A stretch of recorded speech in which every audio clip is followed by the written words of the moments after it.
নমস্কার। ইউরোপিয়ান ফুটবলের আড্ডায় আপনাদের সবাইকে স্বাগত জানাই। গত 1 মাস ধরে চলা ইউরোপিয়ান ফুটবলের আড্ডাতে আমরা ইউরো 2020 কভার করেছি, একদম প্রথম ম্যাচ থেকে ফাইনাল অবধি। ফাইনালের পর আমরা দুটো এপিসোডে ফাইনালটাকে কভার করেছি এবং তার সাথে সাথে সেরা একাদশ এবং আদার যেসব গুরুত্বপূর্ণ টকিং পয়েন্ট সেগুলো নিয়েও কথা বলেছি। এই দুটো এপিসোড যদি আপনি না দেখে থাকেন তার লিংক আমরা আমাদের এই ভিডিওর সাথে দিয়ে দেবো। ওগুলোকেও আপনি পারলে দেখে নেবেন। আর আজকে যেটা আমাদের টপিক সেটা হচ্ছে ট্রান্সফার সিজন। তো ট্রান্সফার সিজন যেটাকে বলা হয় ম্যাড সিজন, সেই ট্রান্সফার সিজনে আমরা কিছু স্পেসিফিক ট্রান্সফার যেগুলো হয়ে গেছে এবং কয়েকটা যেটা প্রায় হতে চলেছে বা হওয়ার পথে, সেগুলো নিয়ে কথা বলবো। প্রথমেই আমরা আসবো হচ্ছে এমন একটা ডিলের দিকে যেটা নিয়ে সবাই চর্চা করছে, Jadon Sancho. Cristiano Jadon Sancho transfer নিয়ে কিছু বলুন। সানচোর ডিল ইউনাইটেড লাস্ট 2 বছর ধরে চেষ্টা করছে করার, ফাইনালি এই বছর সাকসিড করেছে। আগের বছর ডটমন্ড প্রাইস চেয়েছিল 120 মিলিয়ন ইউরো, কিন্তু এই বছর ডটমন্ড আর ইউনাইটেড এগ্রিমেন্ট হয়েছে 85 মিলিয়ন ইউরোজে। লাস্ট 2 সপ্তাহ আগে এগ্রিমেন্ট কমপ্লিট হয়েছে। সানচোর মেডিকেল হয়ে গেছে বৃহস্পতিবার দিন, কন্ট্রাক্টও সাইন করে ফেলেছে। একটা পেপার ওয়ার্ক বাকি ডটমন্ড আর ইউনাইটেডের মধ্যে, যেটা হোপফুলি এই উইকে সানচোর ডিল অ্যানাউন্স করে ফেলবে। কমপ্লিট ডিলটা অলরেডি একটা এগ্রিমেন্ট অ্যানাউন্স করেছে, এবার ডিলটা কমপ্লিট অ্যানাউন্স করছে সানচোর ইউনাইটেডের জন্য। কারণ কি প্রত্যেক বছর নেক্সট 5 বছর 17 মিলিয়ন ইউরো করে দেবে, সো এটা আপফ্রন্ট কোনো বড় ফি ইউনাইটেড পে করছে না সানচোর জন্য। কোনো পারফরমেন্স বেসড অ্যাড অনস নেই, এটা straight away 85 million euro deal, যেটা নর্মালি হয় না। প্রত্যেকটা ডিলে একটা পারফরমেন্স বেসড অ্যাড অন থাকে, সেটা এই ডিলটায় নেই। আর Sancho right winger, United right wing এর বহুকালের problem. Antonio Valencia right back হয়ে যাওয়ার পরে আর ইউনাইটেডের তথাকথিত কোনো রাইট উইঙ্গার নেই। সানচো লাস্ট 3 বছর ডটমন্ডে অসাধারণ খেলেছে। যারা বুন্দেসলিগা রেগুলার ওয়াচ করে তারা জানে সানচো কোন লেভেলের প্লেয়ার। মেসি ছাড়া একমাত্র প্লেয়ার যে লাস্ট 2 সিজনে 15 গোল প্লাস 15 অ্যাসিস্ট, 15-এর উপরে অ্যাসিস্ট আছে। খালি লায়নেল মেসির এই রেকর্ডটা আছে। সো অফকোর্স কোয়ালিটি এতেই বোঝা যাচ্ছে। একটা অসুবিধা হয়, জার্মানি থেকে ইংল্যান্ডে খেলতে আসলে একটু অ্যাডাপ্ট করতে সময় লাগে, কিন্তু যেহেতু সঞ্জু ম্যানচেস্টার সিটিতে খেলে গেছে, ইংল্যান্ডেরই ছেলে, তো ওই অ্যাডাপ্ট করার যে প্রবলেমটা সেটা হোপফুলি ইউনাইটেডে হবে না। আর যেহেতু ইয়াং প্লেয়ার, যদি ক্লিক করে 85 মিলিয়ন ইউরো ডিলটা বোধহয় নেক্সট 2-3 বছরে বার্গের মনে হয়। ঠিক, জেডন স্যানচো একটা খুবই প্রমিসিং প্লেয়ার। আমার খালি একটাই প্রশ্ন ক্রিশ্চিয়ানোর কাছে, যে ব্রুনো ফার্নান্ডেজ কিন্তু এর থেকে কমে এসেছিল এবং এর থেকে হয়তো বেশি এস্টাবলিশ ছিল। হ্যাঁ, ব্রুনো ফার্নান্ডেজের বয়স বেশি, আর সানচোর 21 বছর বয়স। আমি যদি ধরে নিই যে সানচো সাকসিড করবে ইউনাইটেডে, 10 বছর ইউরোটা বার্গেন লাগবে। আমি যদি ওয়েইন রুনির কথা মনে করি, 2004-এ 28 মিলিয়ন পাউন্ডে এসেছিল। 18 বছরের একটা ফরওয়ার্ড, যার মোরাললেস এভারটনে 1 থেকে 2 সিজন খুব ভালো খেলেছিল, মারাত্মক কোনো ক্লাব ফুটবলে দারুণ রেকর্ড ছিল না। কিন্তু এখন আর রুনির কেউ ফিটা মনে রাখে না। সেম উইথ রিও ফার্ডিন্যান্ড 2003 সালে। রিও ফার্ডিন্যান্ডও 30 মিলিয়ন পাউন্ডের সেই সময় মোস্ট এক্সপেন্সিভ ডিফেন্ডার ছিল, কিন্তু সেই ফিটা এখন আর মনে রাখে না। ফিটা কি ক্রুশাল হয়ে যাবে যদি সানচো সাকসিড না করে। সানচো যদি ইউনাইটেডে সাকসেস হয় তাহলে 85 মিলিয়ন ইউরোটা লোকে বার্গেন মনে করে। ঠিক ঠিক। পরের প্লেয়ারের দিকে যাব, রাফা ভারান। এটা এখনো পর্যন্ত সম্পূর্ণ হয়নি, ওই স্যানচোর থেকে আরেকটু কম জায়গায় আছে, কিন্তু এ ব্যাপারে ক্রিশ্চিয়ানো কিছু আলোকপাত করুন। রাফা ভারান, আমি আমি রাফা ভারানের মানে ডিল রিউমার গুলো লাস্ট 1 মাস ধরে ফলো করছি। এবার আমি as a Manchester United fan, Real Madrid থেকে ডিফেন্ডার কেনা নিয়ে অলরেডি আবার হাত পুড়েছিল। 2015 সালে রামোস চলে আসে হচ্ছিল, কিন্তু ফাইনালি কন্ট্রাক্ট সাইন করেছিল। তো ওয়ারান ডিলটা আমি এখনো ওই লেভেলে দেখবো না যে শিওর আসছে। কন্ট্রাকচুয়াল বোধহয় একটা এগ্রিমেন্ট হয়েছে, এবার ডিলটা হবে রিয়াল মাদ্রিদ আর ম্যানচেস্টার ইউনাইটেডের মধ্যে। মোস্ট প্রবাবলি 50 মিলিয়ন ইউরো চাইছে রিয়াল মাদ্রিদ, সেরকম একটা এগ্রিমেন্টের দিকে যাচ্ছে। কিন্তু যদি ভারান এখনো কন্ট্রাক্ট সাইন করে ফেলে রিয়াল মাদ্রিদের নতুন একটা কন্ট্রাক্ট, আমি খুব সারপ্রাইজ হবো না। কারণ কি ইউনাইটেডের নাম সার্জিও রামোস 2015 ইউজ করে একটা ভালো কন্ট্রাক্ট বাগিয়েছিল। এবার ভারান সেটা করতে পারে, কিন্তু এখন অনেক ভালো টিয়ার ওয়ান জার্নালিস্টরা বলছে যে Varane needs wants a new challenge, premier লিগে খেলতে চায়, 10 বছর রিয়াল মাদ্রিদে খেলছে। বলবো না যে ডিলটা কমপ্লিট হচ্ছে। অফকোর্স যদি ভারান আসে হিউজ ইম্প্যাক্ট করবে। আমি যদি অন পেপার দেখি ভারান আর হ্যারি ম্যাগুয়ার বোধহয় প্রিমিয়ার লিগের বেস্ট ডিফেন্সিভ প্লেয়ার হবে, যদি অন পেপার। অফকোর্স খেলার মাঠে কি হবে কেউ জানে না, on paper best defensive player হবে, কিন্তু আমি এখনো একটু স্কেপটিক্যাল এই এগ্রিমেন্টটা নিয়ে, হবে কি হবে না। ভারানের সঙ্গী রিয়াল ম্যাড্রিডে, তার ব্যাপারে কি মতামত? এটা রিতম কি বলবি? সুপ্রদীপ বলুক। আচ্ছা, সুপ্রদীপ বল। ঠিক আছে, তো ভারানের ডিফেন্সিভ পার্টনার রিয়াল মাদ্রিদে সার্জিও রামোস, সে বিগত 15 না 16 বছর ধরে রিয়াল মাদ্রিদ প্লেয়ার, মানে ক্লাব লেজেন্ড বলতে গেলে, প্রেজেন্ট ডে ক্লাব ক্যাপ্টেনও ছিলেন, ফ্যান ফেভারিট, খুব ইনফ্লুয়েন্সিয়াল ফিগার ক্লাবে। তো তার কন্ট্রাক্ট এই সামারে এক্সপায়ার করে যায় এবং তিনি পিএসজি আগেও মানে পিএসজি জয়েন করার আগেও মানে তিনি অনেক ভাবনা চিন্তা করছিলেন যে রিয়াল মাদ্রিদেই থেকে যাব, কিন্তু ফ্লোরেন্টিনো পেরেজের টার্মস গুলো একটু স্ট্রিক্ট ছিল, যে রামোস প্রথমে পে কাট নিতে চাইছিল না এবং 2 ইয়ার ডিল চাইছিল। তো ফ্লোরেন্টিনো পেরেজ যেটা অফার করছিল সেটা হচ্ছে 1 year deal with a pay কাট।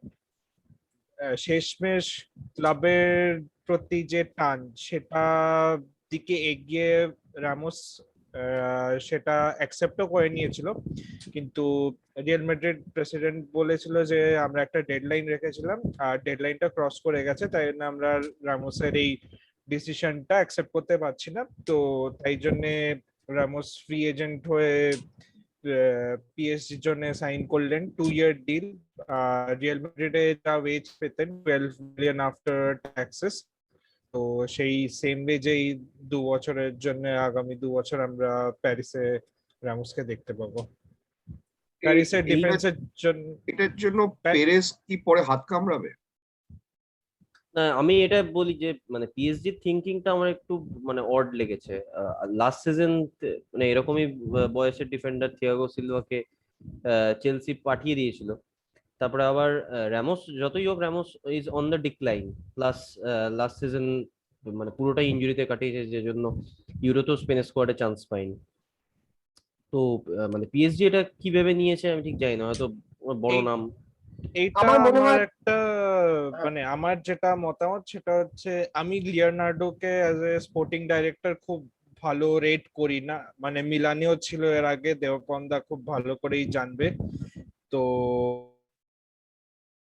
এই সামার উইন্ডোটা পিএসজি যেটা চেষ্টা করছে, মানে একটা ডেসপারেট পুল, মানে যাকে পারছে একটু বড় নাম সাইন, একটু বড় ভালো টাকা দিয়ে অ্যাট্রাক্ট করে একটা একটা স্কোয়াড বিল্ড করার চেষ্টা করছে। হয়তো ডেফিসিয়েন্সি যেগুলো দেখতে পাচ্ছে স্কোয়াডে সেগুলো হয়তো ফিল করার চেষ্টা করছে, কিন্তু আমার এখনো মনে হয় না যে যা সাইনিং হয়েছে সেটা দিয়ে ওদের স্কোয়াডটা ঠিক ভালোভাবে একটু ব্যালেন্স বা কমপ্লিট আমার এখনো মনে হচ্ছে না। আমার মনে হয় পিএসজি থিঙ্কিং এখানে একটা, জানি না এটা মানে মেক সেন্স অর নট, কিন্তু PSG ultimate goal is to win the Champions League. এবার Ramos is a serial Champions League winner, আর সেই এক্সপিরিয়েন্সটা স্কোয়াডে পিএসজির ওনার হায়ারার্কি চাইছে, যেটা চ্যাম্পিয়ন্স লিগ উইনিং এক্সপিরিয়েন্স, যে been there done that. Even রামোসের চ্যাম্পিয়ন্স লিগ ফাইনালে বিরাট গোল আছে অ্যাটলেটিকো মাদ্রিদের এগেইনস্ট, লা ডেসিমা, যেটা রিয়াল মাদ্রিদ সেলিব্রেট করে, ওটা লাস্ট মিনিট যে ইকুয়ালাইজারটা রামোস করেছে। তো রামোসের একটা চ্যাম্পিয়ন্স লিগ উইনিং এক্সপিরিয়েন্স আছে, মারাত্মক এক্সপিরিয়েন্স প্লেয়ার, যেটা ডিফেন্সিভ নো হাউ, সেটা পিএসজির অনেক বেশি। মাঝে মাঝে পিএসজি কে বড় স্টেজে গিয়ে দেখা যায় যে ওই ওই সেমিফাইনাল ফাইনালে খেলার যে এক্সপিরিয়েন্সটা সেই টিমে নেই, ইভেন দো ভর্তি ভালো প্লেয়ার আছে। ওই ফাইনাল সেমিফাইনালে যে রামোসের যে এক্সপিরিয়েন্স, সেটা উইল ম্যাটার যদি পিএসজি অত দূর যায়। আমার মনে হয় কিন্তু ওই আমি এগ্রি করি যে Ramos is on the decline, Ramos কোনোদিনই দুর্ধর্ষ ডিফেন্ডার ছিল না। Ramos is a very good ball playing defender, একটা একটা এনার্জি আনে টিমে, একটা ড্রাইভ আনে টিমে, যেটা মাঝে মাঝে matters on the big stage, it matters. কিন্তু অ্যাজ এ ডিফেন্ডার আমার মনে হয় প্রেসিডেন্ট কেম্পেম্বে আর মার্কিনোজ আর বেটার। ঠিক ঠিক। রিগার্ডিং আচ্ছা পিএসজি নিয়ে পেরেজ হাত কামড়াবে কিনা, মানে হুম, যদি ভারানকেও এর সাথে ছেড়ে দেয়, আমার মনে হয় হ্যাঁ। ডিফেন্সটা একদমই মানে উইদাউট যথেষ্ট নড়বড়ে টাইপেরই, তখন কারণ সেটা কি একটু ফ্যাক্টর হয়ে যাবে। তখন ফ্যাক্টর হয়ে যাবে। ঠিক। আচ্ছা এর পরের প্লেয়ারটাকে দিকে তাকাই, এই পিএসজি ফ্রি ট্রান্সফার, মানে পিএসজি এবং ফ্রি ট্রান্সফার এইবার প্রচুর কথা হবে। ওয়াইনালডাম, ডাচ ক্যাপ্টেন, লিভারপুলের ইনফ্লুয়েন্সিয়াল প্লেয়ার, কথা হচ্ছিল বার্সেলোনাতে যাবে, কিন্তু শেষ পর্যন্ত পিএসজিতে। এটা নিয়ে কি বলবো? হ্যাঁ, মানে লাস্ট সিজন অ্যাকচুয়ালি শুরুর দিকে যখন রোনাল্ড কোমান প্রথম বার্সেলোনা ম্যানেজার হয়ে আসে, তখনই মিডফিল্ডে ওর ডিমান্ড ছিল ওয়াইনাল্ডাম। তো গোটা সিজনই এটা জুড়ে চর্চা হয়েছে আর কি, লাস্ট সিজনটায়, যে ও বার্সেলোনা হয়তো আসতে পারে, আলটিমেটলি ফ্রি এজেন্ট হয়ে আসবে। লাস্ট সিজনের ডিলটা পুল থ্রু করা যায়নি, কারণ লিভারপুল ছাড়েনি। তো কথা হচ্ছিল মোটামুটি ডিলও এগ্রিড ছিল, রোনাল্ড কোমান পার্সোনালিও কথা বলেছিল, কিন্তু লাস্ট সেকেন্ডে অ্যাকচুয়ালি পিএসজি প্রায় মানে রিপোর্টেড ওয়েজেস হচ্ছে মানে ডাবলেরও বেশি ওয়েজ অফার করে ওয়াইনালডামকে বার্সেলোনা, মানে বার্সেলোনা থেকে। তো তখন এবং পোচেটিনো নাকি পার্সোনালি কল করে, এবং পোচেটিনো পার্সোনালি বলেছে ওয়াইনালডামকে চায়। তো পিএসজির একটা প্রোফাইল ওরকম তো ডিসেন্ট সাইনিং। আমি খুব একটা আনহ্যাপি নই অ্যাজ আ বার্সেলোনা ফ্যান যে এই ডিলটা আলটিমেটলি হয়নি বার্সেলোনার জন্য। মানে কৃষ্ণেন্দু, তুই তো ইপিএল দেখিস। ওয়াইনালডাম 30 বছর বয়স, এই অবস্থায় ফ্রি ট্রান্সফার, লিভারপুল ছেড়ে দিয়েছে। আহ, খুব কিছু কি পিএসজি কে দেওয়ার আছে যে মানে অ্যাস্ট্রোনমিক্যাল ওয়েজেস ট্রান্সফার হয়েছে? এবার আমি যদি লিভারপুলের পয়েন্ট অফ ভিউটা বলি, লিভারপুল জর্গেন ক্লপ ওয়াইনালডামকে ছাড়তে চাই, আর ওয়াইনালডাম লিভারপুল ছাড়ার কথাবার্তা শুনে বোঝা গেছে যে ওয়াইনালডাম লিভারপুল যেতে চাই। ফাইনালি ওই একটা স্যালারি স্ট্রাকচারে গিয়ে আটকে যায়। লিভারপুল 30 বছরের উপরে প্লেয়ারদের একটা সার্টেন স্যালারি উপরে দেবে না, ওয়াইনালডাম সেটা চেয়েছিল। এবার ওয়াইনালডাম যা পারফরমেন্স লিভারপুলের জন্য লাস্ট 2016 বোধ হয় আসে, লাস্ট 5 বছর যা পারফরমেন্স দিয়েছে Wijnaldum adds a lot of energy to any midfield, একটা মারাত্মক এনার্জেটিক প্লেয়ার। লিভারপুলে হয় একটু ডিফেন্সিভ রোল প্লে করে, কিন্তু যখন হল্যান্ডের হয়ে খেলে ওরা ওয়াইনালডাম গোল স্কোরিং থ্রেট। পিএসজির বড় প্রবলেম হচ্ছে মিডফিল্ড। অ্যান্ডার হেরা সেই লেভেলের প্লেয়ার না, মার্কো ভেরাতি ছাড়া পিএসজির কোনো কোয়ালিটি টপ ক্লাস মিডফিল্ডার নেই। তো ওয়াইনালডামের অ্যাডিশন এই পিএসজি মিডফিল্ডে উইল ম্যাটার, একটু বেশি কোয়ালিটি অ্যাড করবে। Again Champions League winning experience, league winning experience. আর ওয়াইনালডামের একটা প্রচন্ড বড় সুবিধা হচ্ছে ওয়াইনালডাম ইনজোর্ড হয় না, মানে 50-60 গেমস এ সিজন ওয়াইনালডামের জন্য মারাত্মক কোনো ব্যাপার না। So I think it is a good deal, পিএসজির জন্য ভালো ডিল। লিভারপুল রাখতে চেয়েছিল, স্যালারি স্ট্রাকচারের জন্যই হয়নি। It's a very good deal for PSG. ঠিক। 36 বছরের সার্জিও রামোস, 30 বছরের ওয়াইনালডাম, এবং তারপরে ফ্রি ট্রান্সফারে 22 অ্যাকচুয়ালি বছরের ভালো ডোনারুমা। ডিল পিএসজির ভালো ডিল মানে হচ্ছে পিএসজির কাছে তো ওয়েজ স্ট্রাকচার, ওই একটা টিমের কাছেই যা দেখছি ওয়েজ স্ট্রাকচার কোনো ফ্যাক্টর নয়, বাকি সমস্ত ওটাই। ক্লাবের কাছে ওয়েজ স্ট্রাকচারটা আর ফ্যাক্টর। ওয়াইনালডামের কাছে টাকাটা ম্যাটার ছিল, কারণ কি বার্সেলোনার সাথে যখন কথা চলছিল, মোটামুটি বলা হচ্ছিল ক্লোজিং স্টেজে, তখন মানে বায়ার্নের সাথে লিঙ্কও বাজারে শোনা গেছিল, মানে পুরোটাই একটা মানে টাকা যতটা বাড়ানো যায় 30 ওরকম একটা। 30 বছর বয়সের প্লেয়ার তো লাস্ট বিগ কন্ট্রাক্ট, তো ওটাই। মারাত্মক, মানে আমরা বলতেও পারি না যে ওয়াইনালডাম টাকা কেন দেখেছে, লাস্ট বড় কন্ট্রাক্ট, তো টাকা দেখবে। তো এইবারের যেটা, তারপরে যেটা 22 বছরের ডোনারুমা, মানে 36 বছরের সার্জিও এটা রামোস, নিয়ে আমরা 30 সারা ইউরো বছরের কথা বলেছি। ওয়াইনালডাম, এবং তারপরে 22 বছরের ডোনারুমা। প্রীতম অনেকবার পিএসজির ডোনারুমা বলেছে। তো পিএসজির সার্জিও রামোসও এসে গেছে, পিএসজির এখন ওয়াইনালডামও এসে গেছে। তো ডোনারুমা 22 বছরের হলেও ডোনারুমা খেলছে হচ্ছে 15 বছর বয়স থেকে ইটালিয়ান লিগে। রাদার 2015 সাল থেকে খেলছে, এবং ডনারুমা যেরকম অভিজ্ঞতা নিয়ে একটা গোলকিপার মানে মানে আসতে পারে 30 বছর বয়সে, ডনারুমা সেটা 22 বছর বয়সে অলরেডি করে ফেলেছে। এরকম exceptional once in a generation talent তাকে ফ্রিতে পেয়ে যাওয়া পিএসজির জন্য নিঃসন্দেহে একটা বিশাল বড় একটা মানে খুশির খবর হবে। পিএসজির যদি ভক্ত সংখ্যা থাকে প্যারিসের বাইরে, তারাও এটাতে খুশি হবে। কিন্তু ডনারুমার এই ট্রান্সফারের পেছনে যে আসল কাহিনী, সেটা আমি একটুখানি এখানে বলতে চাই। ডনারুমা যখন মিলানের হয়ে খেলে, তখন ও হচ্ছে 15-16 বছর বয়স, এবং ডনারুমাকে তখন ইউথ কন্ট্রাক্টে খেলানো হচ্ছিল। তারপরে যখন ওর ফার্স্ট প্রফেশনাল কন্ট্রাক্ট সাইন করতে হয়, সেই বছর মিলানের ওনারশিপ পাল্টে যায়, এবং ওনারশিপ পাল্টে যাওয়াতে যে ডিরেক্টর অফ স্পোর্ট আসে,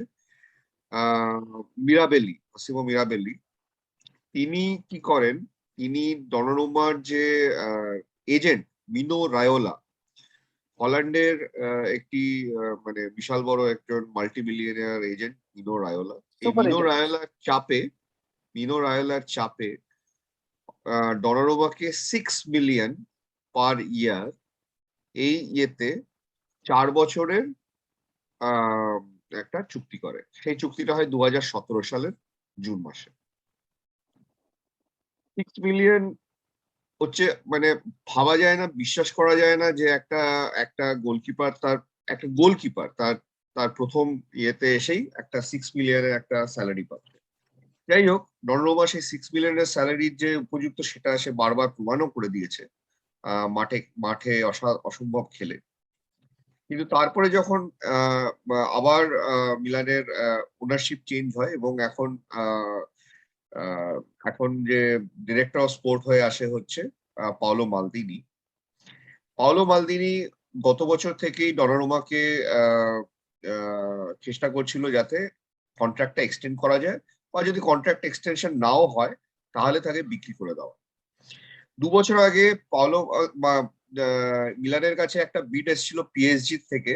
লিওনার্ডো তখন পিএসজি তে ছিল, বিড করেছিল যে ডনারুমার জন্য 20 মিলিয়ন প্লাস আলফোনসে আরিওলা।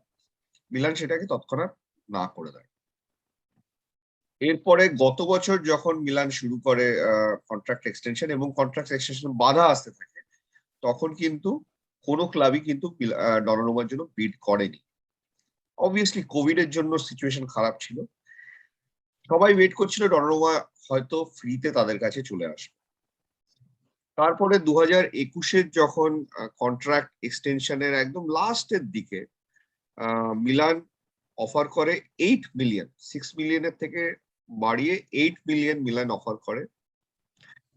তাতে মিনো রায়োলা বলে যে না, হবে না, 12 মিলিয়ন চাই, 6 মিলিয়নটাকে ডাবল করে 12 মিলিয়ন করতে হবে। অবভিয়াসলি এসি মিলান কেন, যে কোনো টিমের পক্ষে তাদের গোলকিপারকে তাদের মানে 80% ওয়েজে রাখা, মানে পুরো যে ওয়েজ বাজেট, তার 80% ওয়েজ যদি গোলকিপারকে দেওয়া যায়, তাহলে সেটা সাস্টেনেবল নয়। সেটা ডনারুমাকে মালদিনি পরিষ্কার, মিনো রায়োলাকে পরিষ্কার বলে, দেখো 12 মিলিয়ন আমরা দিতে পারবো না, আমরা 8 মিলিয়নে দিচ্ছি। এটাতে মিনো রায়োলা না করে দিয়ে চলে যায়। তখন মালদিনি সরাসরি ডনারুমার সাথে কথা বলতে চেষ্টা করে। মালদিনির মতো একটা ব্যক্তিত্ব যদি কাউকে বলে যে শোনো, আমি তোমার সাথে কথা বলতে চাই তোমার কন্ট্রাক্টের ব্যাপারে, আমার মনে হয় না কোনো মিলানে খেলা প্লেয়ার বা মিলানে খেলতে চাওয়া প্লেয়ার না করবে। কিন্তু ডনারুমা সোজাসুজি বলে দেয় যে আমি এই ব্যাপারে কোনো কথা বলবো না, এই ব্যাপারে শুধু মিনো দেখে, মানে এজেন্টই দেখে। এবং তারপরে এই খবরটা আবার মিনো রায়োলার কাছে যায়, এবং মিনো রায়োলা বলে যে তুমি কেন আমার প্লেয়ারকে চাপ সৃষ্টি করছো, আমাদের 12 মিলিয়ন চাই, না হলে আমরা কোনো কথা বলবো।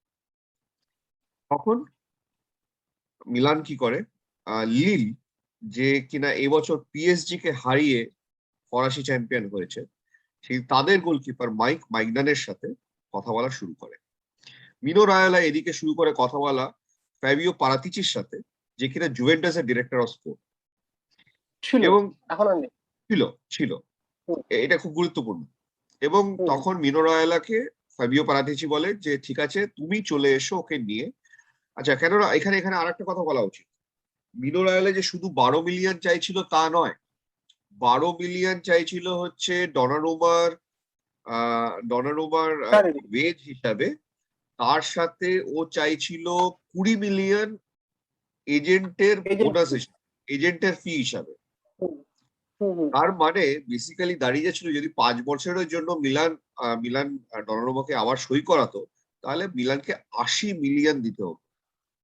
আপনারা একটু আগেই শুনলেন জ্যাডন স্যানচো আসছে 85 মিলিয়নে, কিন্তু মিলান নিজের একাডেমির প্লেয়ারকে কন্ট্রাক্ট এক্সটেনশন করার জন্য 80 মিলিয়ন দিতে হতো 5 বছরে। সেটা যে কোনো ক্লাবই সেটাতে রাজি হয়। যাই হোক, এবারে ফ্যাবিও প্যারাটিচির সাথে যখন মিনো রায়োলার কথা হয়ে যায়, তখন বলা হয় যে ঠিক আছে ডনারুমা তাহলে ফ্রিতে জুভেন্টাসে চলে যাবে। এর মধ্যে হঠাৎ করে কি হয়, জুভেন্টাস শেষ দিনে কোনো রকমে খোঁড়াতে খোঁড়াতে ফোর্থ হয়, এবং টিমে যখন অ্যান্দ্রেয়া অ্যাগনেলি ফাবিও প্যারাটিচিকে স্যাক করা হয়, তখন হঠাৎ করে মিনো রায়োলার মাথায় বজ্রপাত। মিনো রায়োলা জানে যে ওর সাথে খালি ফ্যাবিও প্যারাটিচিরই কথা হয়েছে, এবং নতুন যে ম্যানেজার আসছে অ্যালেগ্রি, অ্যালেগ্রি সোজাসুজি বলে দেয় যে আমি কিন্তু ওই আগের গোলকিপার পোল্যান্ডের সেচনিকেই আমি রাখবো। তো অতএব মিনো রায়োলা তখন পড়ে যায় ফাঁপড়ে। তখন ও ফেরত আসে মালদিনির কাছে বলতে যে তোমরা তো 5 বছরের জন্য 8 মিলিয়ন বলেছিলে, কেননা মিলানের অফারটা ছিল 5 বছরের জন্য 8 মিলিয়ন। তো ঠিক আছে, তোমরা 2 বছরের জন্য 12 মিলিয়ন দাও, তাহলে সেটা 24 হয়। তার সঙ্গে আমাকে 20 মিলিয়ন দাও, তাহলে 44 হয়। এবং 44। তারপরে তোমরা সেই 2 বছরের মধ্যে ডনারুমাকে বিক্রি করে দাও। মালদিনি ততক্ষণে অলরেডি মাইক মাইগনানের সাথে কথা বলে নিয়েছে। মাইক মাইগনানকে 13 মিলিয়নে মিলান তখন অলরেডি কথাবার্তা চলছে। মালদিনি সরাসরি মিনো রায়োলাকে বলে হবে না, চলবে না। এই সময় মিনো রায়োলা সত্যি সত্যি প্যানিক করে যায়, চারিদিকে তখন ডনারুমাকে অফার করতে শুরু করে। খবর এই পর্যন্ত চলে আসে যে জুভেন্টাসকে তখন মিনো রায়োলা এটা অফার করে যে তুমি ডনারুমাকে ফ্রিতে নাও, এবং 6 মিলিয়ন যেটা ও আজকে কারেন্ট কন্ট্রাক্টে পায় সেইটা তুমি ওকে দাও। জুভেন্টাস সোজাসুজি বলে আমাদের অলরেডি একটা গোলকিপার আছে, আমরা এত বেশি দাম দিয়ে আর একটা রিজার্ভ গোলকিপারকে কিনতে পারবো না। এই মুহূর্তে ত্রাতার ভূমিকায় আবির্ভাব হয় লিওনার্ডো, এবং মিনো রায়োলাকে লিওনার্ডো বলে যে ঠিক আছে আমরা দেব।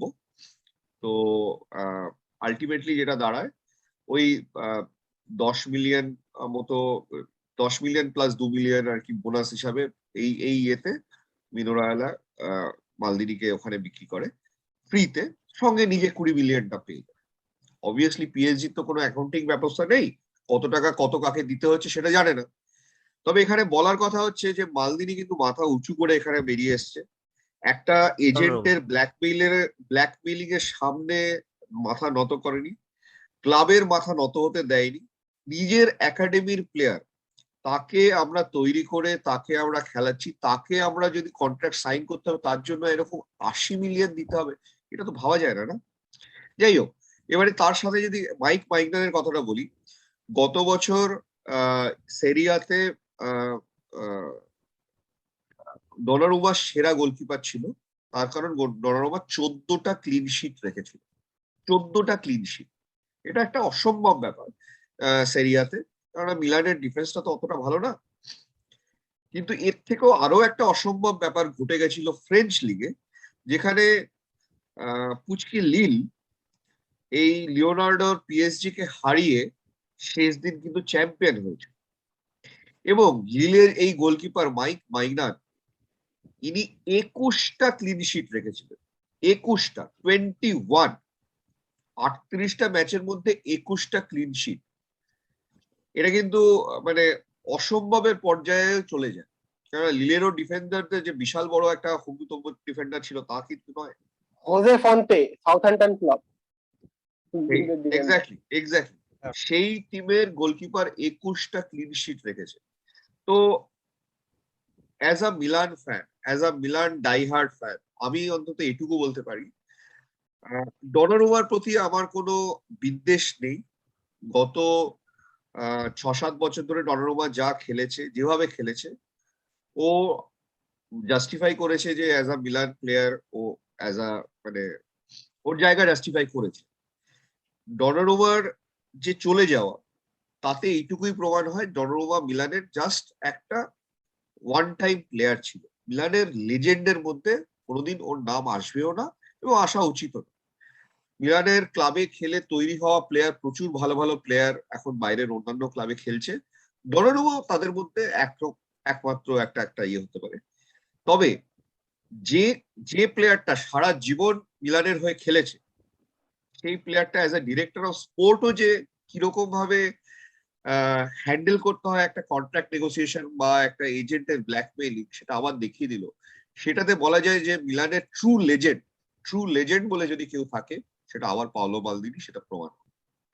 আমার এবং মাইক, এখানে দুখানা কথা আছে। হ্যাঁ, একটা একটা ছোট্ট তথ্য বলে নিচ্ছি।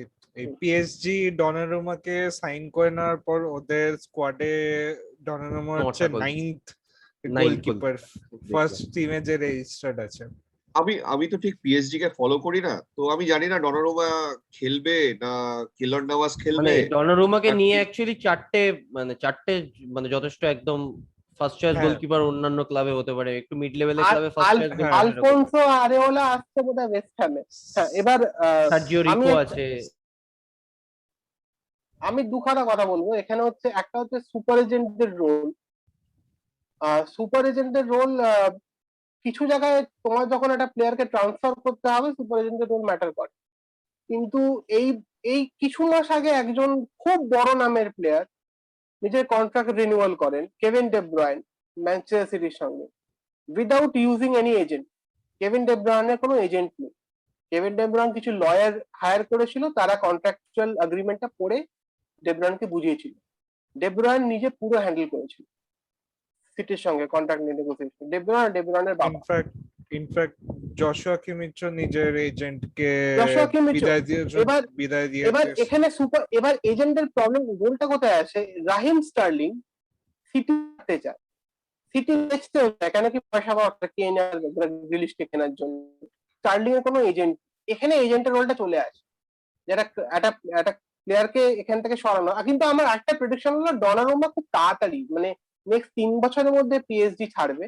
কেন কি মিনো রায়োলের বিজনেস মডেল হচ্ছে একটা প্লেয়ারকে একটা ক্লাবে নিয়ে যাওয়া, সেখানে 3-4 বছর খেলানো, তারপর আবার একটা ট্রান্সফার করানো, আর একটা বড় টাকার অঙ্ক নিজের ব্যাংক অ্যাকাউন্টে ঢোকানো।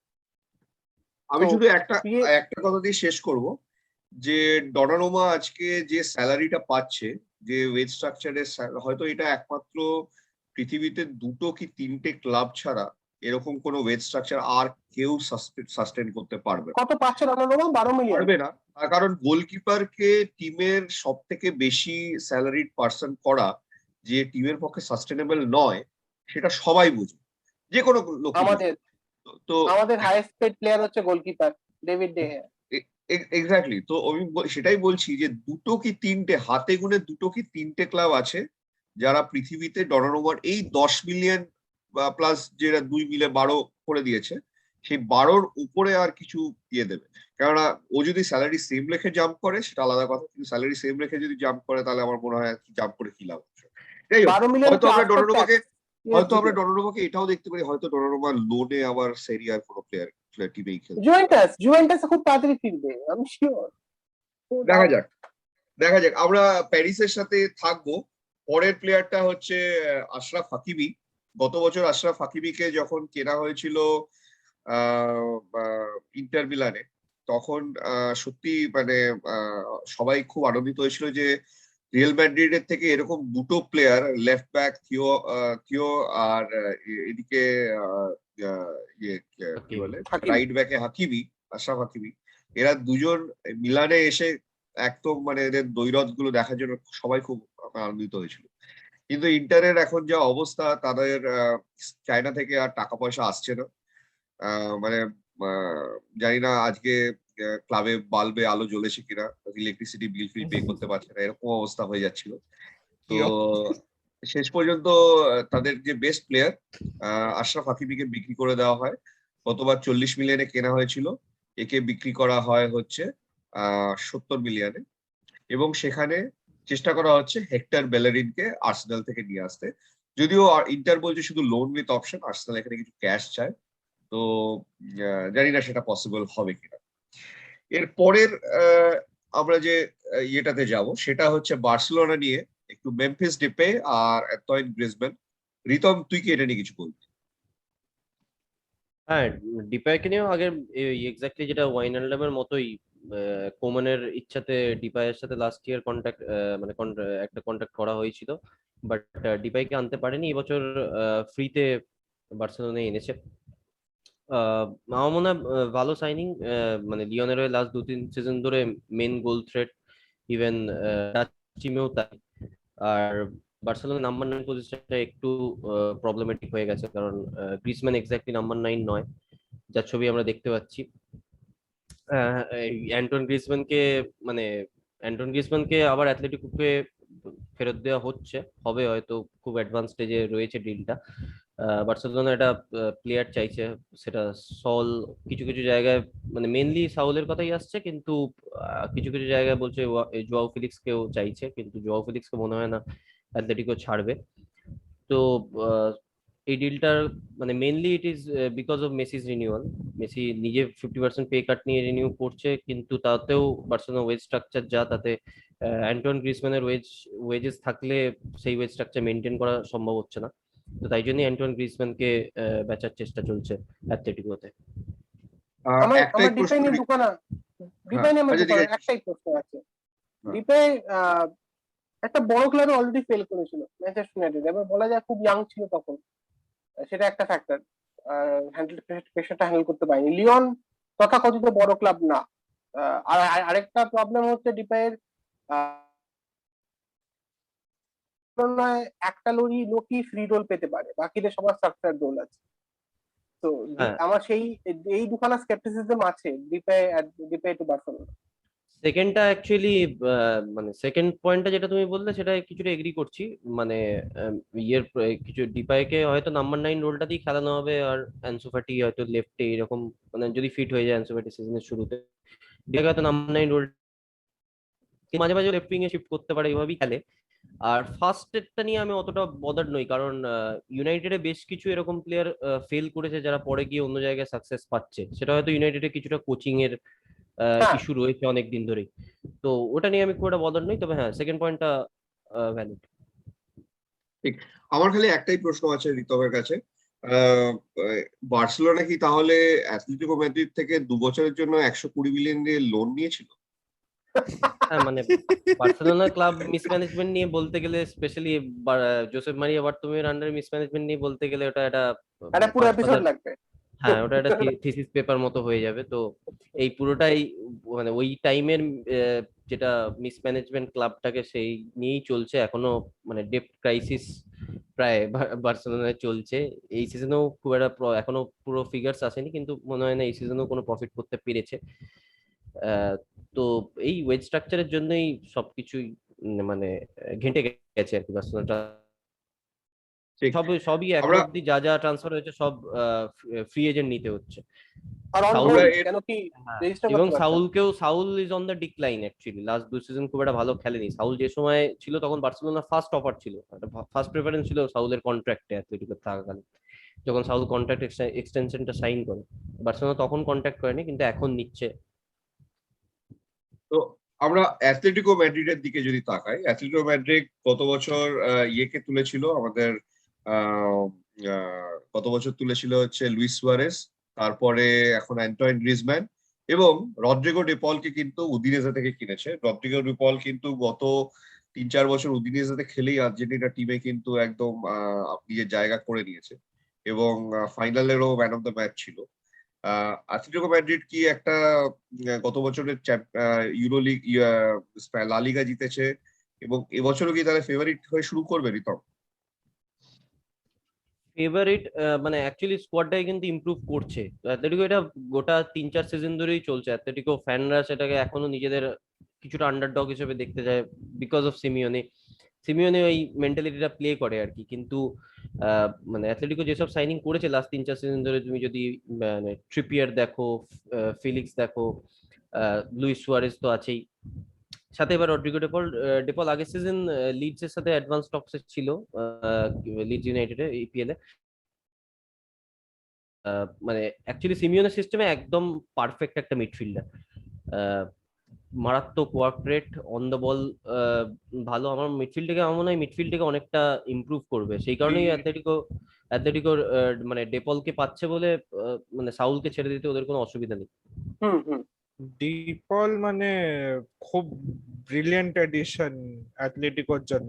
ইনফ্যাক্ট মানে প্রাইমের দিকে এগোচ্ছে। আমরা উডিনেসের জন্য মানে নোটিসেবল পারফরমেন্স ছিল, এবার কোপাতে আমরা দেখলাম আর্জেন্টিনার জন্য খুবই অসাধারণ খেলেছে। তো মানে একটা বেশ ভালো ফ্রেশ ফেস অ্যাথলেটিক মিডফিল্ডে, এবং গেম চেঞ্জার হতে পারে ওদের আগামী সিজনে। একদম ঠিক। আর রড্রিগো ডিপলের পরে আমরা যে প্লেয়ার দুটিতে আসবো, সেটা একই সাথে একটা টিম তাদের বেস্ট দুজন ডিফেন্ডারকে হয়তো বিক্রি করে দিয়েছে, দায়াতু উপমাকেনো আর ইব্রাহিমা কোনাতে, আরবি লাইপজিগ। সুপ্রদীপ, এটা নিয়ে কি তুই কিছু বলবি? হ্যাঁ, তো দায়তো পামেকানো আর ইব্রাহিমা কোনাতে দুজনেই খুব ট্যালেন্টেড ফ্রেঞ্চ ডিফেন্ডার, খুব হাইলি রেটেড। দুজনেই পেসি, খুব physical, robust, on the ball এবিলিটিসও বেশ ভালো। কোনাতে একটু বেশি স্টার্টি মনে হয় আবার উপামেকানোর থেকে, কিন্তু উপামেকানো মানে বল নিয়ে এগিয়ে যাওয়ার এবিলিটি আর মানে চান্স ক্রিয়েশন একটা মানে ব্যাপার যেটা আছে, একটা attacking threat, auxiliary attacking threat হিসেবে কাজ করতে পারে উপামেকানো। তো দুজনেই লাইপজিগের খুব কি প্লেয়ার্স ছিল। উপামেকানো বায়ার্ন মিউনিখে জয়েন করেছে 42.5 মিলিয়ন ইউরোতে, 5 ইয়ার ডিল। ইব্রাহিমা কোনাতে 40 মিলিয়ন ইউরো দিয়ে লিভারপুল গেছে, সেটাও 5 ইয়ার ডিল 2026 অব্দি। দুজনেরই রিলিজ ক্লজ অ্যামাউন্ট ছিল যেটা রেসপেক্টিভ ক্লাব গুলো পে করেছে।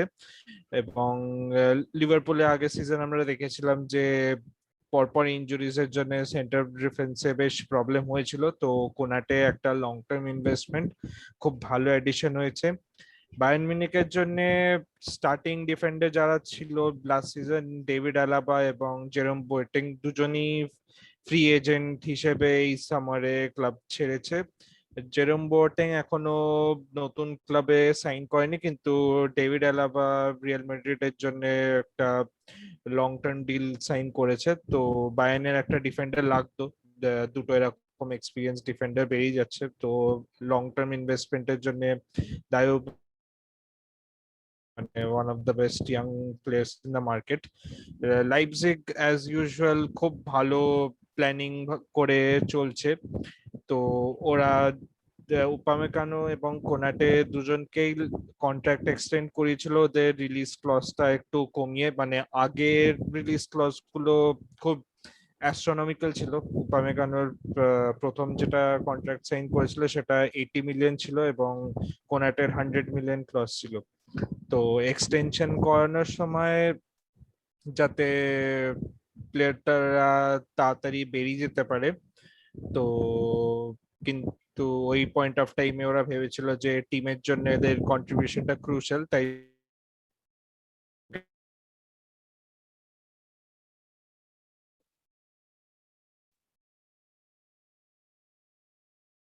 জসকো ওয়ার্ডল ক্রোয়েশিয়ান বড় ট্যালেন্ট, এবার ইউরোতেও খেলেছিল।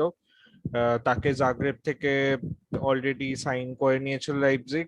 এবছর স্ট্রাউসবার্গ থেকে আরেকটা ফ্রেঞ্চ ডিফেন্ডার এরা সাইন করলো, মোহাম্মদ সিমাকান। দুজনের ট্রান্সফার ফি মিলিয়ে 35 মিলিয়ন হয়েছে, which is still less than the money ওরা দুটো defender, either of the defender থেকে যেটা পেয়েছে। ওরা আরেকটা থার্ড ডিফেন্ডার চেস করছে, সেটা হচ্ছে উলসবার্গে ম্যাক্সিমস ল্যাক্রোয়া। আগের সিজনই ফ্রেঞ্চ লিগ থেকে বুন্দেসলিগাতে এসেছিল, কিন্তু খুব ভালো স্ট্যান্ড আউট সিজন খেলেছে। এবং লাইপজিগ চেষ্টা চালাচ্ছে ল্যাক্রোয়াকেও তুলে নেওয়া, তাহলে মোটামুটি আবার ওদের একটা প্রমিসিং ব্যাকলাইন নেক্সট কয়েক বছরের জন্য তৈরি হয়ে যাবে। আমি কৃষ্ণেন্দুর কাছে একটা প্রশ্ন করব। কৃষ্ণেন্দু, লিভারপুলের ডিফেন্ডারদের নিয়ে গত বছর প্রচুর প্রচুর প্রচুর গল্প হয়েছে। ভার্জিল ভ্যান ডাইক এখনো তৈরি নয় মাঠে ফেরার জন্য। গত বছর না, এই জানুয়ারিতে লিভারপুল কিন্তু নিয়ে এসেছিল ওজান কাবাককে। সেটাও কিন্তু বুন্দেসলিগা থেকে লোন উইথ অপশন টু, পরে যে এটা অপশন টু পে, কিন্তু ওজান কাবাককে ছেড়ে দেয়। এবার এখন 40 মিলিয়ন দিয়ে ইব্রাহিম কোনাতে। ওজান কাবাকের অপশনটা কিন্তু মাত্র 15 কি 20 মিলিয়নের ছিল, তার বেশি কিন্তু ছিল না। তো সেই হিসাবে দুটো প্রশ্ন। এক, এই ভ্যান ডাইকের অনুপস্থিতিতে কি ইব্রাহিমা কোনাটেই কি তাহলে মানে 1 নম্বর ডিফেন্ডার হয়ে দাঁড়াবে লিভারপুলের? আর 2 নম্বর হচ্ছে যে এই যে কনস্ট্যান্ট চার্নিংটা দেখছি লিভারপুলের ডিপ ডিফেন্সে, এটা মানে ডিফেন্ডার সাধারণত একটুখানি স্টেবিলিটি লাগে যে কোনো ইয়েতে টিমের হয়ে। তো সেটাই এই ওজান কাবাককে নিয়ে আসলো, তারপরে এখন আবার কোনা থেকে নিয়ে আসছে। এটা কিভাবে দেখছিস? লিভারপুলের লাস্ট সিজন যেটা হয়েছিল সেটা মানে একটা আনপ্রেসিডেন্টেড ইনজুরি ক্রাইসিস ডিফেন্সে হয়েছিল। একসঙ্গে 3খানা ফার্স্ট টিম ডিফেন্ডার ইনজোর হয়ে যাওয়া, সেটা কোনো কোনো ক্লাবই সেরকম ভাবে প্রিপেয়ার করতে পারে না যে আমরা 3টে ওয়ান ডাইক, জো গোমেজ আর ওদের German defender, I don't remember his name anymore, ভুলে যাচ্ছি, আমার এখন এসকেপ জোয়েল ম্যাটিপ। হ্যাঁ, জোয়েল ম্যাটিপ একসঙ্গে 3খানা ফার্স্ট টিম ডিফেন্ডার ইনজোর হয়ে গেছিল। এবার তারপরে ওরা ওজান কাবাককে কেনে, আরেকটা ডিফেন্ডার কেনে, তাকে লোকে ভুলে গেছে, বেন ডেভিস বলে একজন ডিফেন্ডারকে কেনে চ্যাম্পিয়নশিপ থেকে। তাকে বোধহয় মোস্ট প্রবাবলি বেচেও দেবে এই সামারে। তো লিভারপুলের চার্ন যদি দেখি সেটা হয়েছে কেন কি ইনজুরি ক্রাইসিসের জন্য, কিন্তু আমি যদি নেক্সট সিজন সব ডিফেন্ডার ফিট থাকে তাহলে কোনাটে ডাজন্ট স্টার্ট অ্যাটলিস্ট প্রথম দিকে। ভ্যান ডাইক আর জো গোমেজ ওদের ফার্স্ট স্টার্টার্স, তারপর মাটিপ আর কোনাটে। সো যদি ভ্যান ডাইক আর Joe Gomez good to start the season, তাহলে কোনাটে এখনো টিমে ঢুকবে না, বোধহয় ঢুকবে পরে, কিন্তু এখন ঢুকছে না। কিন্তু আমার একটাই লিভারপুল নিয়ে একটা এই বছর যেটা আমার যেটা স্কেপটিসিজম, যে এসিএল ইনজুরিটা is a not a matter of joke. আর ভ্যান ডাইকের 30 বছর বয়স হয়ে গেছে। আর একজন ডিফেন্ডার, একজন former Liverpool defender last year বলেছিলেন যে ওনার যখন এসিএল হয়েছিল, it took him 18 months to get back to the player that he was, from the injury to the player that he was, 18 months. তো ভ্যান ডাইক মাঠে ফিরবে, কিন্তু van Dijk কতটা মাঠে ফিরে ওই যে পুরোনো যে ভ্যান ডাইকের যে অথরিটি, পুরোনো ভ্যান ডাইকের যে একটা enigmatic figure on the pitch, একটা লিডারশিপ ফিগার, সেটা ফিরতে কতক্ষণ আরেকটু সময় লাগবে। So Konate is a good buy in that regard, যে ভ্যান ডাইককে ইজি ইন করতে পারবে, রাদার দ্যান ভ্যান ডাইককে একদম সিজনের প্রথম থেকেই এক্সপেক্ট করবে যে 50খানা গেম খেলবে নেক্সট সিজন, সেটা লিভারপুল মোস্ট প্রবাবলি এক্সপেক্ট করবে না। তো কোনাটে ইজ এ গুড বাই যদি ভ্যান ডাইক যখন ভ্যান ডাইকের কারণ নিগলস লেগেই থাকে, সেই নিগলস গুলোকে ম্যানেজ করার জন্য I think Konate is a very good buy. Konate is of course আমি বলতে পারি Konate is an upgrade on Joel Matip, definitely is an upgrade on Joel Matip. কোনেটেরও কিন্তু একটা ইনজুরি হিস্ট্রি আছে, মানে লাইপজিগে আগের সিজনটা অনেকটাই লার্জ চাঙ্ক মিস করেছিল ইনজুরির থ্রু দিয়ে। একটা ইভেন জো গোমেজ, এখন যদি দেখি লিভারপুলের যে 4টে ফার্স্ট টিম ডিফেন্ডার, 4জনেরই ইনজুরির একটা হিস্ট্রি আছে, 4জনেরই ইনজুরি হিস্ট্রি আছে।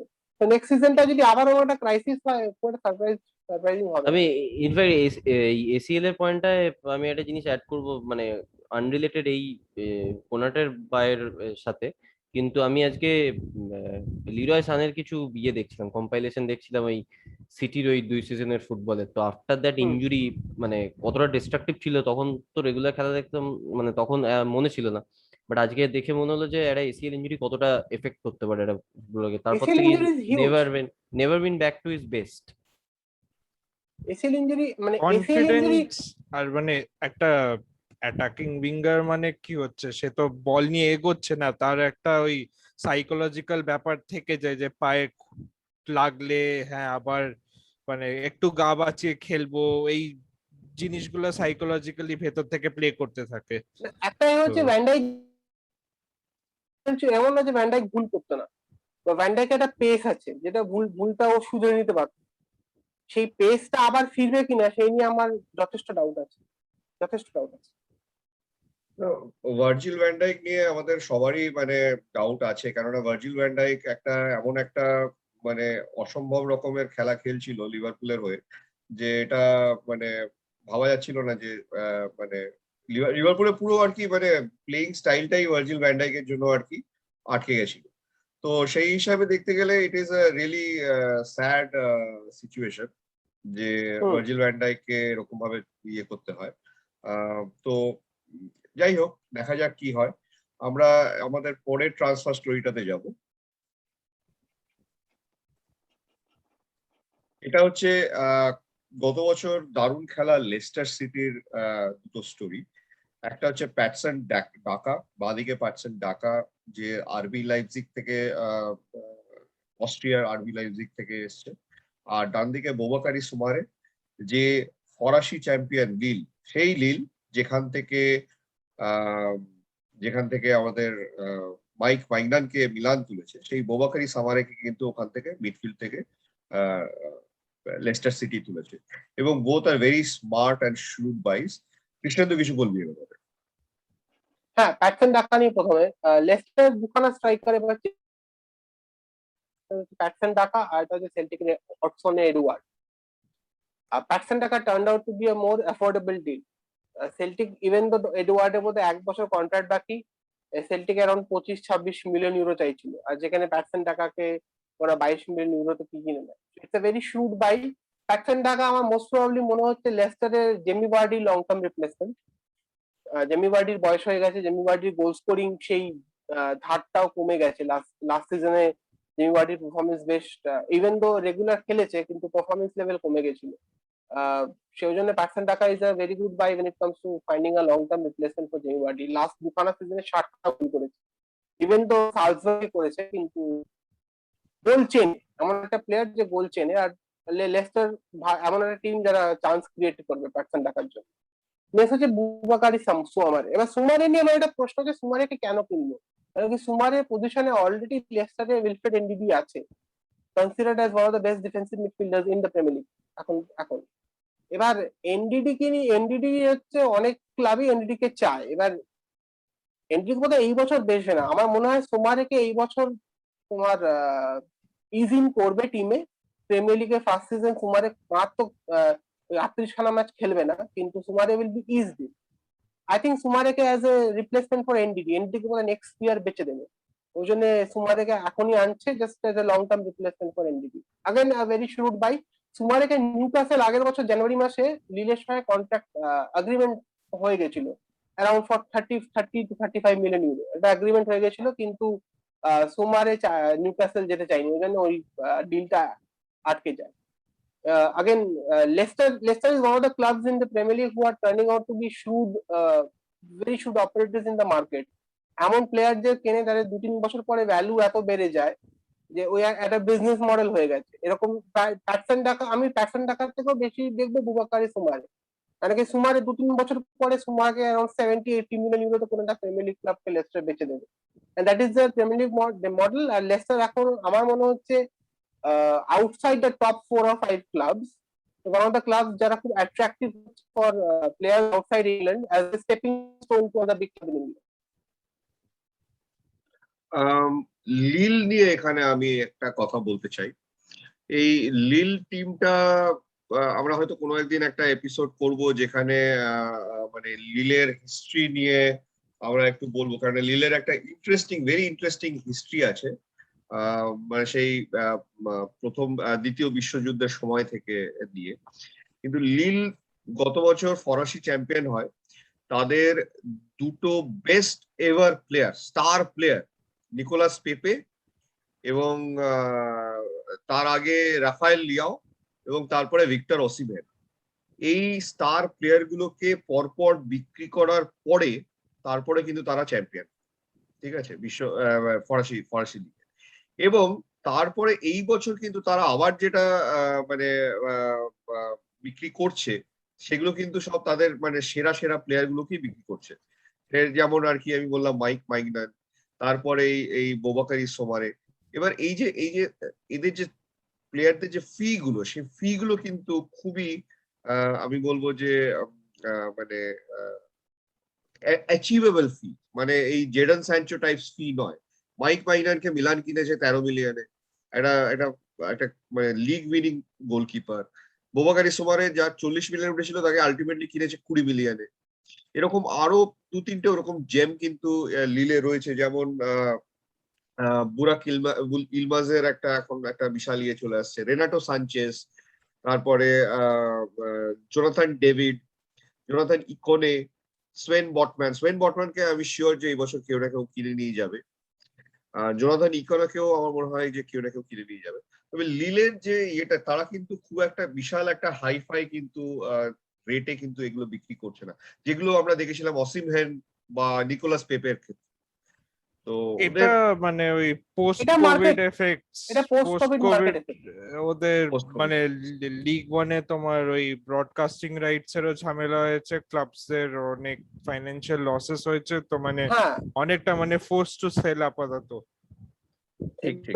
এই বছর লিল এরা অনেক বেশি পেতো যদি ইভেন ব্রডকাস্টিং রাইটস এর ঝামেলাটা না হলেই আরেকটু বেশি টাকা পেত। হ্যাঁ হ্যাঁ কিন্তু হ্যাঁ হ্যাঁ, ফ্রেঞ্চ লিগের অবস্থা এখন যেটা একদম খুব ফ্রেঞ্চ, খারাপ। সেদিনকে একজন ফ্রেঞ্চ লয়ার বলেছে যে এই সিজন যদি ক্রাউড না ফেরে ফ্রান্সে, তাহলে বোধহয় 15খানা লিগ ওয়ান ক্লাব অ্যাডমিনিস্ট্রেশনে চলে যেতে পারে।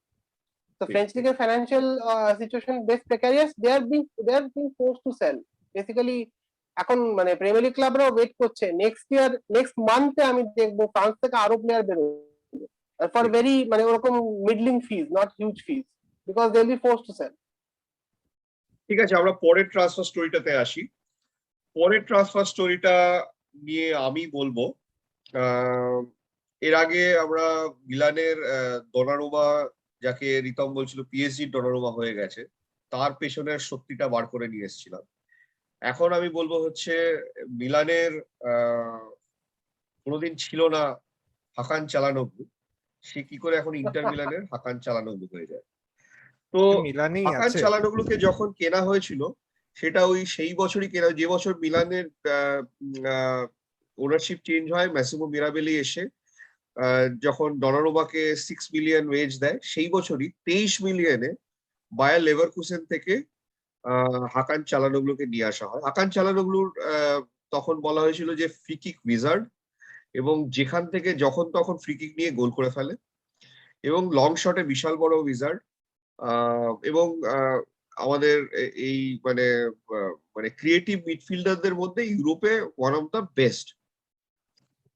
তো হাকান চালানোগ্লু 23 মিলিয়নে যখন এখানে আসে, মোটামুটি ওর ইয়ে ছিল হচ্ছে 2.5 মিলিয়ন ওর স্যালারি, ওয়েজ স্ট্রাকচারে ও চলে আসে। 4 বছর খেলেছে, 4 বছরের মধ্যে প্রায় 2.5 থেকে 3 বছর হাকান চালানোগ্লু বিভিন্ন জায়গায় খেলেছে, কোনো জায়গাতেই কোনো ছাপ ফেলতে পারেনি। গত বছর যখন কোভিড এর জন্য ম্যাচ বন্ধ হয়ে যায়, তারপরে যখন ম্যাচ শুরু হয়, তখন ওই যে মার্চ মাস থেকে জুলাই মাস পর্যন্ত যে সিজনটা হয়, ওইটুকু সময়ের মধ্যে হাকান চালানোগ্লু 6টা গোল এবং 6টা অ্যাসিস্ট করে। তাতে সবাই মনে করে যে এইবার হয়তো ফাইনালি হাকান একটা মানে হাকান চালানোগ্লু থেকে হাকান কস্টা হওয়ার পথে ঝুঁকছে, মানে রুই কস্টার উত্তরসূরি হতে চলেছে।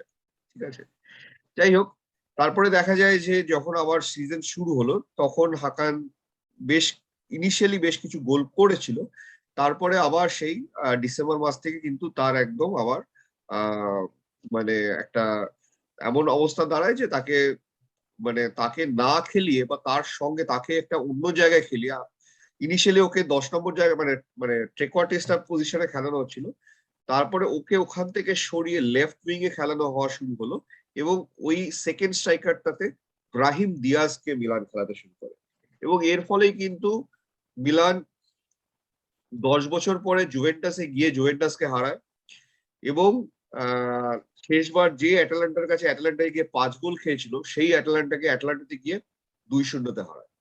এই দুটো ম্যাচেই হাকান চালানোর কোনো রকম কোনো কিন্তু মানে কোনো রকম কোনো কন্ট্রিবিউশন তেমন ছিল না।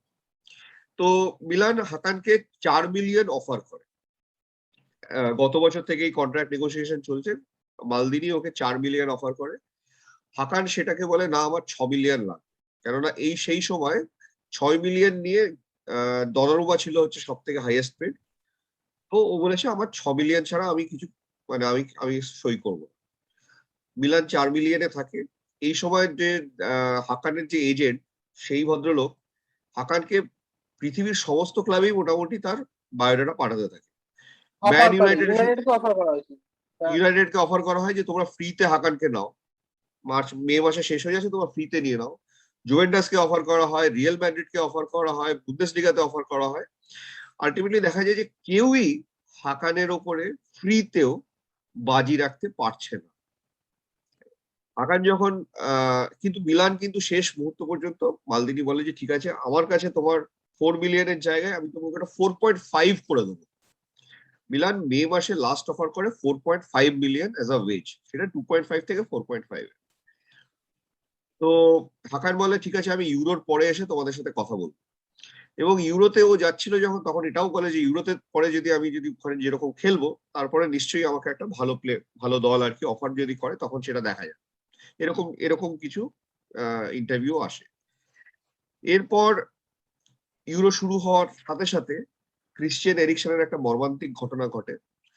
এবং ক্রিশ্চিয়ান এরিকসন ইন্টার মিলানে খেলতেন, এখনো খেলেন আমি বলবো। তো কিন্তু ক্রিশ্চিয়ান এরিকসনের ওই ঘটনা ঘটার পরে ইন্টার মিলান অবভিয়াসলি একটা ক্রিশ্চিয়ান এরিকসনের একটা একটা সাবস্টিটিউট খোঁজার চেষ্টা করে। কিন্তু ইন্টার মিলানে আমি যে কথাটা বললাম যে আজকাল তো মানে বাতি জ্বলছে না এরকম অবস্থা, তো লোন ছাড়া কোনো গতি নেই। তো সেই মুহূর্তে একটা লোকের হার্ট অ্যাটাক হয়েছে বলে আর একটা লোককে নেওয়া যেতে পারে, এরকম অবস্থায় এসে ইন্টার মিলান থেকে হাকানকে অফার করে। কি অফার করে? হাকানকে অফার করা হয় হচ্ছে 5 মিলিয়ন উইথ বোনাস নিয়ে 6 মিলিয়ন। ঠিক আছে, মোটামুটি 6 মিলিয়ন আর কি আলটিমেটলি দাঁড়িয়ে যাবে স্যালারি, যেটা ও চেয়েছে। এবং 3 ইয়ার্স কন্ট্রাক্ট। হাকান সেটাতে মিলানকে না জানিয়ে ইন্টারকে হ্যাঁ বলে দেয়। তো এটাতে একটা জিনিসই প্রমাণ হচ্ছে যে প্লেয়ারটা প্রথম কথা কোনোদিনই চাইছিল না মিলানে আসতে। দ্বিতীয় কথা যে 1 মিলিয়ন বেশি পাওয়ার জন্য, 1 মিলিয়ন বেশি পাওয়া মানে 4.5, আর ইন্টার মিলানের অফার হচ্ছে 5.5 প্লাস বোনাস মিলিয়ে 6। 1 মিলিয়ন বেশি পাওয়ার জন্য সে একটা ক্লাবের ডাইরেক্ট রাইভাল সেই ক্লাবে যেতে পারে। হাকানের এর আগেও অনেক পারিবারিক ঝামেলা হয়েছে, প্লেয়ারটি কিন্তু খুব একটা মেন্টালি কিন্তু খুব একটা স্ট্রং নয়। আমি জানি না যদি সামনের বছর যদি সেরিয়াতে দর্শক অ্যালাউ করে, তাহলে হাকান ইন্টারের জন্য কতটা সাকসেসফুল হবে। আমি এখানেও বলবো যে মালদিনি কিন্তু বরাবরই যেরকম ভাবে ছিল, একদম একটা পার্সোনালিটি নিয়ে এই সব ব্যাপার নিয়ে ডিল করেছে, কোথাও দুরকম কথা বলেনি। শেষ দিন পর্যন্ত হাকানের কাছে একটা অফার ছিল 4.5 মিলিয়ন, মিলানকে না জানিয়ে ও সেটাকে 6 মিলিয়নের অফার ইন্টারের থেকে অ্যাকসেপ্ট করে নেয়। এরপরে একদিন হাকান- একটা একটা মালদিনির কাছে একটা একটা ইয়েতে চ্যাট শোতে জিজ্ঞেস করা হয় যে তুমি হাকান নিয়ে কিছু বলো। মালদিনি সরাসরি বলে দেন না, হাকান নিয়ে আমার কিছু বলার নেই। এইটাতেই বোঝা যায় যে হাকান নিয়ে মিলান ফ্যানদের এখন এগেন লাইক ডনারুমা, আমি বলবো যে মিলান ফ্যানদের এর সম্বন্ধে কিছু বলার নেই। ইন্টারে গিয়ে 6 মিলিয়নে হাকান যদি বেঞ্চে বসে থাকে, তাতে আমার একটাই জিনিস আমার দেখার আছে যে যেসব ইন্টারে ভালো ভালো প্লেয়ার রয়েছে, তেমন নিকোলো বারেলা যারা 2.5 মিলিয়ন পাচ্ছে, বা আলেসান্দ্রো ব্যাস্টোনি যারা 2 মিলিয়ন পাচ্ছে, তারা কি এইটাকে ভালো চোখে দেখবে? হাকান এটাই হচ্ছে। হাকান নিয়ে একটাই কথা আছে, হাকানের ভাগ্য ভালো, ইন্টারে অ্যান্টোনিও কন্তে নেই পরের বছর। হ্যাঁ, হ্যাঁ, হাকানের খুব ভাগ্য ভালো। খুব সুখী প্লেয়ার। এবং খুব একদম পারফেক্ট ফেভারেবল কন্ডিশন না হলে হয়তো খেলতে পারবে না। সুখী তবে দেখা যাক। সুখী আর কন্টে একসঙ্গে যায় না। হ্যাঁ, সেটাই, সেই জন্যই শুধু এবার কি আমরা এটা আমাদের পরের 1.5 মিলিয়নের জন্যই যাচ্ছে, না ইটালিয়ান চ্যাম্পিয়নদের হয়ে খেলবে বলে একটা মোটিভেশন রয়েছে? হ্যাঁ, ইটালিয়ান না, চ্যাম্পিয়নদের অবস্থা ইটালিয়ান খুব চ্যাম্পিয়ন, খারাপ, আর কতটা ইটালিয়ান সাস্টেন করতে পারবে ইটা- জানা নেই। ইটালিয়ান পরের বছর ইটালিয়ান ইটালিয়ান চ্যাম্পিয়ন টিমের ম্যানেজার তো চলে গেছে, তারপরে যে বেস্ট প্লেয়ার ছিল সেও মোটামুটি চলে গেছে, আরো 2-3টে বিক্রি হতে পারে। দ্বিতীয় কথা হচ্ছে যে তুমি একটা টিমের যে টিমটা সেকেন্ড হয়েছে সেই টিমের নাম্বার 10 ছিলে, আর তুমি যে টিমে যাচ্ছ সেই টিমে যাচ্ছ হচ্ছে একজনের হার্ট অ্যাটাক হয়েছে, সেই জিনিসটাকে সুবিধা করে তুমি তোমার 1 মিলিয়ন বাড়িয়ে নিলে, আর তুমি এবার জার্সিটা পরবে হচ্ছে 20 নম্বর। ঠিক আছে, তো পার্সোনাল প্রফেশনাল সব দিক থেকেই আমার মনে হয় যে না, এটাতে প্রফেশনালি তো ব্যাড ডিসিশন, কেন কি সিমন ইনজাগের যে ফরমেশনে খেলে সেখানে নাম্বার 10 এর কোনো রোল নেই। হ্যাঁ, নাম্বার 10 এর রোল নেই অ্যাকচুয়ালি, রোল নেই তো সিমন ইনজাগির ফরমেশনে। পুরো সিমন উইং ব্যাক ইনজাগি দিয়ে লাজিওতে সিমন ইনজাগি লুইস আলবার্টোকে যে রোলটায় খেলাতো, হয়তো হাকানকে সেই রোলে খেলাতে পারে, কিন্তু আমি জানি না যে সিমন ইনজাগি কিভাবে মানে ইয়ে করবে। তবে আমার মতে যে যে ডিসিশনটা হাকান নিয়েছে লুইস তাতে অ্যালবার্টো আমার তাতে মতে মিলানের ফার্স্ট আখেরে ওপিনিয়ন লাভ, প্লেয়ার। তাতে মিলানের হ্যাঁ, আখেরে আমার লাভ। মনে হয় না হাকানকে ছেড়ে মিলানের খুব একটা ক্ষতি হবে, না, হ্যাঁ। হাকানের ওভারঅল প্লে না। হ্যাঁ, ও তো আমরা একটা ঠিকই লিমিটেড আছে। প্লেয়ারে আমরা আটকে ছিলাম, সেখানে আমরা এখন নতুন প্লেয়ারটা নিতে গেলে আমার মনে হয় একটা বেটার প্লেয়ার। তবে হাকানকেও শুভেচ্ছা থাকবে মিলানের পক্ষ থেকে, এবং মাঠে কোনোদিন দেখা হবে, তখন দেখা যাবে। ঠিক আছে, তো আমরা এরপরে পরের ইয়েটাতে আসবো। আহ এটা এটা হচ্ছে মানুয়েল লোকাতেলি, এসি মিলানের ফরমার ইউথ প্রোডাক্ট, সাসুওলোতে বিক্রি করে দেওয়া হয় এবং তারপরে অসাধারণ খেলতে শুরু করে আস্তে আস্তে। এই ইউরোতে 2টো গোল আছে মাঝমাঠ থেকে এসে। মানুয়েল লোকাতেলি আর্সেনাল একটা 40 মিলিয়ন প্লাস 5 মিলিয়ন বোনাসের একটা ক্যাশ বিড দিয়েছে, আর জুভেন্টাস বিড করেছে হচ্ছে 30 মিলিয়ন প্লাস 2-3টে সাবস্টিটিউট প্লেয়ার। কৃষ্ণেন্দু স্যান্ডাল, কি মনে হয় কোথায় যাবে?